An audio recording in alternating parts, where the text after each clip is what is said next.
nilikuwa nimekutana siku moja, waziri wa elimu alinialika kwa watu wa shule binafsi walikuwa na mkutano, tukaenda kukaa nao pale. Nikawapa changamoto. Nikamwambia watoto tunaowafundisha leo, hivi baada ya kuwa amemaliza elimu fulani, iwe kidato cha 4 au kidato cha 6, ana kitu gani cha ziada kinachoweza kumfanya yeye aishi kwa elimu hiyo na akabiliane na mazingira yake? Kwa kweli psychomotor au ustadi ni eneo ambalo tunatakiwa kuliwekea mkazo zaidi, ili watoto wetu waweze kujitegemea baadaye, hata baada ya elimu. Ni kawaida sana kuona mtoto ambaye amemaliza kidato cha 6 kwa mfano, au pengine ana degree kabisa ya elimu fulani, lakini hawezi hata kujipikia chakula mwenyewe, anataka kuhudumiwa. Hawezi kujifulia nguo mwenyewe, anataka kuhudumiwa. Nikawa na watania, mnazalisha maofisa wa kuhudumiwa badala ya watu wa kuja kuhudumia jamii. Jambo hili ni hatari kwa taifa na ni lazima liangaliwe, na VETA mnayo nafasi kubwa ya kufanya hivyo.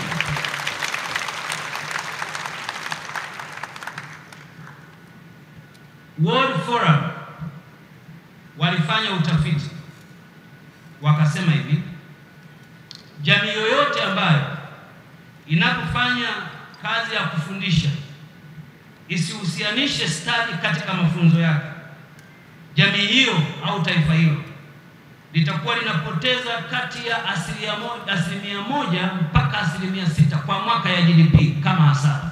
Kwa nini? Kwa sababu kutakuwa na unemployment kubwa na hakutakuwa na skill za kutatua matatizo ya watu wake.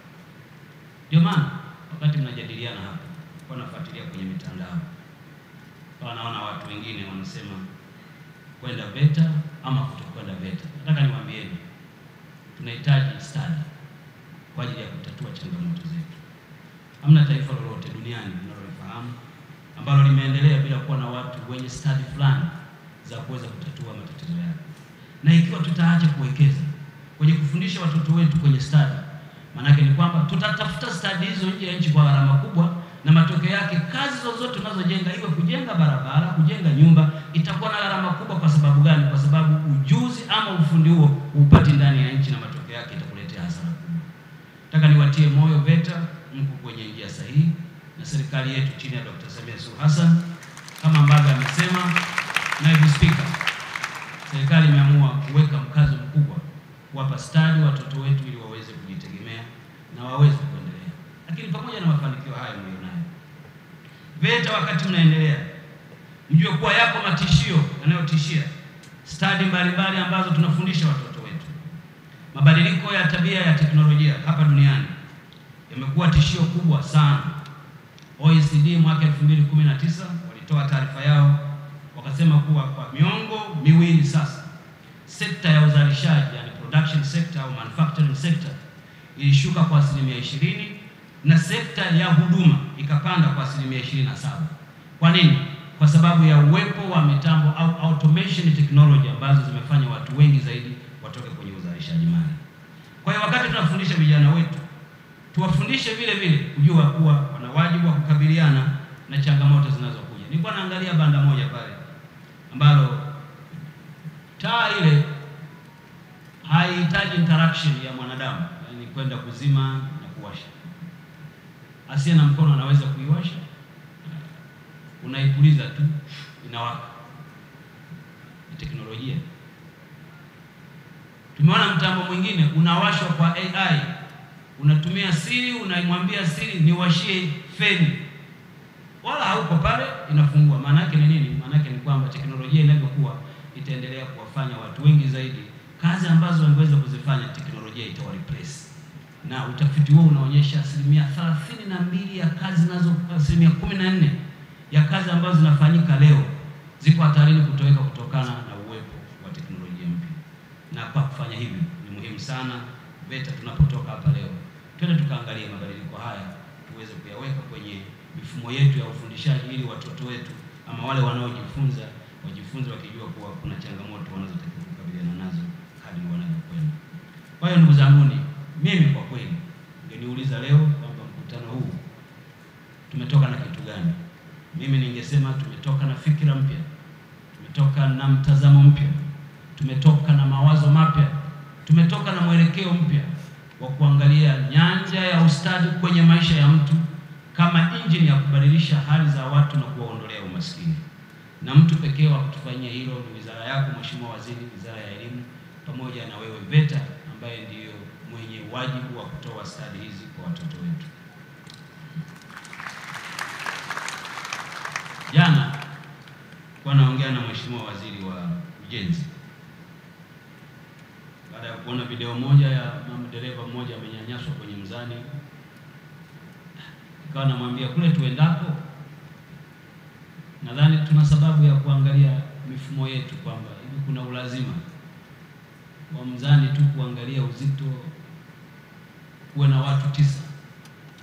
Kumwambia hiyo itapunguza ajira, lakini itapunguza human intervention, na kwa hiyo itaondoa mianya ya rushwa kwenye mazingira mengine. Hivi vitu ni ubunifu ambao watu wanayo. Nimeenda kuangalia pale, nimekuta vijana wametengeneza jiko kwa ajili ya kupikia gesi, limeundwa moshi pale. Nimemwambia waziri, watu wangu wale wakutane nao, tuwaingize kwenye mpango wa clean cooking. Hawa watu waende kwa speed, wazalishe majiko mengi zaidi ili tuwapelekee watu. Nimeangalia mabinti wako pale wanatengeneza ngozi, mabegi mazuri. Ni kwamba tu kwa sababu watu wanapenda kununua brand badala ya ubora. Ingekuwa hiyo brand imekuwa kubwa, ingekuwa inakimbiliwa duniani kote. Wametengeneza product nzuri, na mimi nawaomba nendeni mkawatembelee mkaone. Wametoa wapi ufundi? Wametoa kwenye vyuo vyetu vya VETA.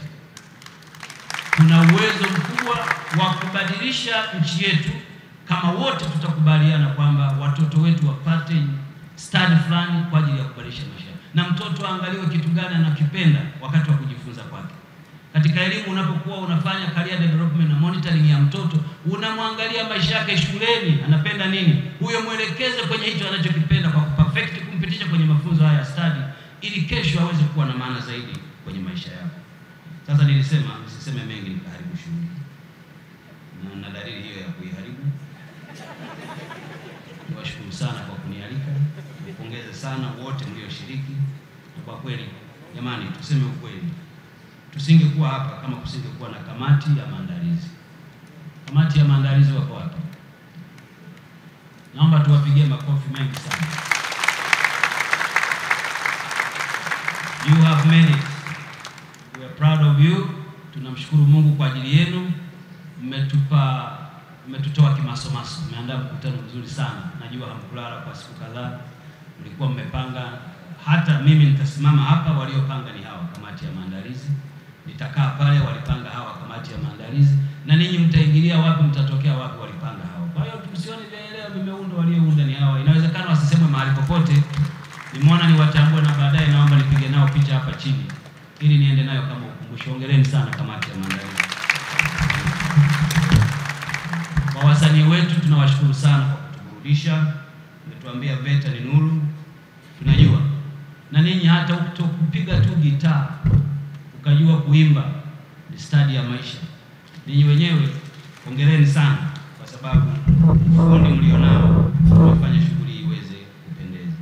Kwa wale mliokuja tunawapongeza sana kwa kushiriki pamoja na VETA kwenye kuadhimisha miaka 30 ya uwepo wake. Najua mlikuwa na ratiba nyingi, mmeamua kuziacha mkaja ili muweze kufanya shughuli hii. Tunawatakia kila la heri mnaporudi nyumbani. Wakati mnaenda, mwende mkijua kuwa nchi yetu tumeamua kuwekeza kwenye ufundi ili watu wetu waweze kujikomboa katika hali zao walizonazo.